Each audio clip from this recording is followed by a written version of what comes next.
Doreen Granpeesheh is the Dr. Doreen is an expert in autism. Doreen Granpeesheh. Dr. Granpeesheh. Dr. Doreen Granpeesheh. Dr. Doreen Granpeesheh is a visionary in the field of autism. Now you can ask her questions on Ask Dr. Doreen.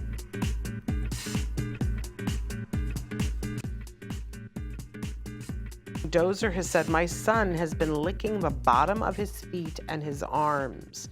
He has severe oral aversion and does not eat by mouth, so I'm not sure what to do. Yeah, so I would really, so feeding therapy is a big, big part of what we do in ABA. And there are people who are specific feeding specialists. Mm-hmm.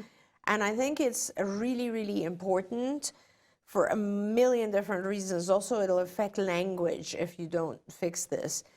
So I would suggest that you try to find someone who's a feeding specialist and really start to work on, I mean, a speech therapist, by the way, a lot of speech paths have this expertise as well. But you need to start teaching your child that licking of hands and feet is not allowed, but licking of other objects, for instance, a lollipop, is allowed. And with that, once you start replacing it with appropriate licking, then you will work on feeding, which will increase the items that he eats.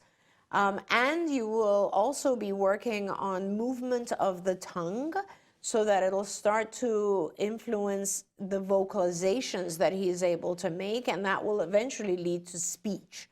So it is super important that he uses his tongue for appropriate activities.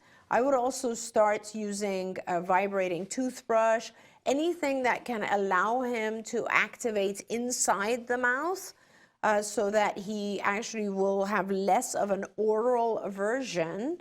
And, you know, the licking of things is exploratory. If you think of babies, they put everything in their mouth, right? They're exploring.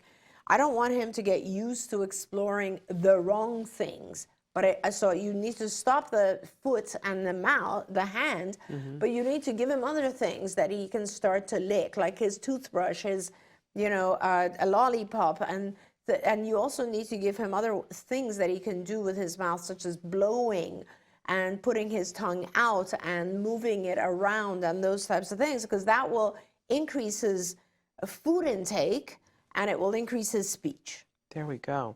Want to say, oh, and by the way, I met a great feeding specialist when I was just in Seattle that I'm going to have on the show in the coming weeks. And if you would like to be connected before that, you can write directly to me, Shannon at autism-live.com.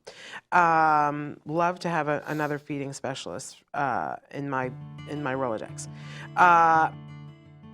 Don't forget, you can watch Ask Dr. Doreen live every Tuesday morning at 10 a.m. Pacific time. We hope to see you there.